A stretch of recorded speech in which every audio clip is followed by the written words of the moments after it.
नमस्कार, सुजस बुलेटिन में आपका स्वागत है। मैं हूं आपके साथ अश्विनी सरोही। एक नजर हेडलाइंस पर। कृषि विश्वविद्यालय का 5वां दीक्षांत समारोह आयोजित, राज्यपाल ने किया संविधान पार्क का लोकार्पण। कृषि शिक्षा के जरिए देश के विकास में सहभागी बनने का किया आह्वान। मुख्य सचिव ने ली महिला एवं बाल विकास विभाग की समीक्षा बैठक, कहा आंगनबाड़ी केंद्रों पर पेयजल, बिजली और स्वास्थ्य पर दें विशेष ध्यान। कृषि विभाग में सीनियर ऑफिसर्स मीटिंग आयोजित, प्रमुख सचिव ने दिए कृषि योजनाओं का लाभ सभी किसानों तक पहुंचाने के निर्देश। राज्यपाल और कुलाधिपति श्री कलराज मिश्र ने कहा है कि विद्यार्थी कृषि शिक्षा का उपयोग किसानों और कृषि अर्थव्यवस्था के जरिए देश के सुदृढ़ीकरण में करें। उन्होंने विकसित भारत 2047 के लिए युवाओं की महती भूमिका निभाने का आह्वान करते हुए कृषि में नवाचार किए जाने पर भी जोर दिया। उन्होंने एआई के उपयोग से कृषि की वैश्विक चुनौतियों को स्वीकार करते हुए कृषि वैज्ञानिकों से जलवायु के अनुरूप कृषि के विकास के लिए भी कार्य करने की आवश्यकता जताई। राज्यपाल ने संविधान को सर्वोच्च बताते हुए अधिकारों के साथ कर्तव्यों के प्रति भी जागरूक रहने का आह्वान किया। राज्यपाल जोधपुर स्थित कृषि विश्वविद्यालय के 5वें दीक्षांत समारोह और संविधान पार्क के लोकार्पण समारोह को संबोधित कर रहे थे। उन्होंने कहा कि आज देश तेजी से विश्व की सबसे बड़ी अर्थव्यवस्था बनने की ओर अग्रसर है। कृषि क्षेत्र की इसमें अहम भूमिका है, इसलिए कृषि शिक्षा के जरिए देश के भावी विकास की योजनाओं के विद्यार्थी सहभागी बने।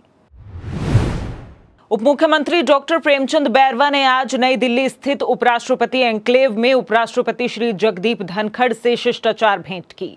श्री बैरवा ने उपराष्ट्रपति श्री धनखड़ से मुलाकात कर उन्हें पुष्प गुच्छ भेंट किया। ऊर्जा मंत्री श्री हीरालाल नागर ने स्थानीय स्तर पर ही बिजली उपभोक्ताओं की समस्याओं के निराकरण और बिजली आपूर्ति की समीक्षा के लिए नई पहल की है।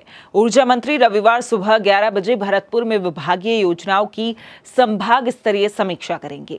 भरतपुर जिले के विधायक भी इस बैठक में मौजूद रहेंगे।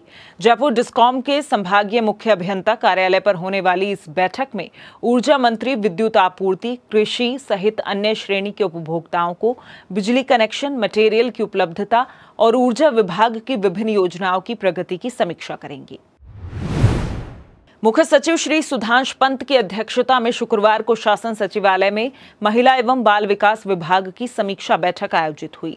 बैठक में मुख्य सचिव ने निर्देश दिए कि आंगनबाड़ी केंद्रों पर पेयजल और शौचालय के निर्माण तथा बिजली के कनेक्शन किए जाने को प्राथमिकता दी जाए।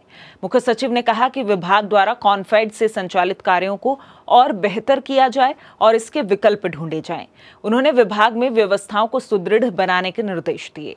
उन्होंने कहा कि पोषाहार सप्लाई की मात्रा और गुणवत्ता सुनिश्चित की जाए। विभागीय योजना के तहत दिए जाने वाले लाभ महिलाओं और बच्चों को पूरी पारदर्शिता के साथ दिए जाएं। मुख्य सचिव ने कहा कि आंगनबाड़ी केंद्रों में कार्यरत महिला कार्यकर्ताओं को स्मार्टफोन या टैबलेट दिया जाए ताकि ऑनलाइन मॉनिटरिंग की जा सके। उन्होंने निर्देश दिए कि प्रधानमंत्री मातृ वंदन योजना को लेकर जन जन को जागरूक किया जाए ताकि इस योजना का प्रत्येक पात्र व्यक्ति को लाभ मिले। चिकित्सा एवं स्वास्थ्य तथा चिकित्सा शिक्षा विभाग की अतिरिक्त मुख्य सचिव श्रीमती शुभ्रा सिंह ने शुक्रवार को एसएमएस अस्पताल में आयोजित आरएमआरएस की बैठक ली। बैठक में उन्होंने कहा कि सवाई मानसिंह अस्पताल राज्य का सबसे बड़ा अस्पताल है, जो देश भर में उच्च स्तरीय उपचार और आधुनिक स्वास्थ्य सुविधाओं के लिए जाना जाता है। उन्होंने कहा कि मरीजों के अत्यधिक भार को देखते हुए यहाँ जरूरी कामों में किसी तरह का विलंब नहीं हो। रोगी को केंद्र में रखकर गुणवत्तापूर्ण उपचार के लिए जरूरी कार्यों को आरएमआरएस की राशि का युक्ति संगत उपयोग करते हुए तुरंत प्रभाव से पूरा किया जाए। उन्होंने निर्देश दिए कि अस्पताल में स्वास्थ्य सेवाओं को बेहतर बनाने के लिए तकनीक का अधिक उपयोग सुनिश्चित किया जाए। कृषि एवं उद्यानिकी विभाग के प्रमुख शासन सचिव श्री वैभव गालरिया ने कहा कि कृषि विभाग सरकार का एक महत्वपूर्ण विभाग है, इसलिए सभी अधिकारी अपना कार्य 100% ईमानदारी और कर्तव्य निष्ठा से समय पर पूरा करें ताकि आमजन को समस्याओं का सामना न करना पड़े। उन्होंने कहा कि खेती में आने वाली समस्याओं को दूर कर किसानों को ज्यादा से ज्यादा सरकारी योजनाओं का लाभ देकर आर्थिक रूप से मजबूत बनाया जाए। श्री गालरिया आज पंत कृषि भवन में आयोजित सीनियर ऑफिसर्स मीटिंग को संबोधित कर रहे थे। इस दौरान उन्होंने ई फाइल निस्तारण, जल संरक्षण और जल संचयन कार्य, विधानसभा में लंबित प्रश्नों के समय पर जवाब भिजवाने और की परफॉर्मेंस इंडिकेटर के समुचित रूप से पालन के निर्देश दिए। प्रमुख शासन सचिव ने कहा कि मिशन कर्मयोगी के तहत सभी अधिकारी अपने अधीनस्थ कार्मिकों का नामांकन आवश्यक रूप से करवाया जाना सुनिश्चित करें। उन्होंने कहा कि ई फाइल सिस्टम को सभी अधिकारी अपने अधीनस्थ कार्यालयों में अनिवार्य रूप से लागू करते हुए ई फाइल के डिस्पोजल टाइम की भी मॉनिटरिंग करें। श्रीगंगानगर जिला कलेक्टर श्री लोकबंधु ने आज ग्राम पंचायत साधुवाली में LNT के वाटर पंप हाउस और श्री अन्नपूर्णा रसोई का औचक निरीक्षण किया। उन्होंने पंप हाउस में जलापूर्ति व्यवस्था की जानकारी ली। PHED के अधीक्षण अभियंता श्री आशीष गुप्ता ने जिला कलेक्टर को पंप हाउस की कार्यप्रणाली और जलापूर्ति व्यवस्था से अवगत करवाया।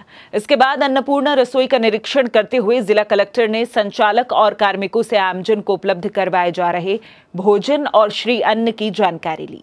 उन्होंने अन्नपूर्णा रसोई के मेन्यू को सार्वजनिक जगह पर प्रदर्शित करने के निर्देश देते हुए कहा कि आमजन को राज्य सरकार के निर्देशानुसार पौष्टिक और स्वादिष्ट भोजन उपलब्ध करवाया जाए।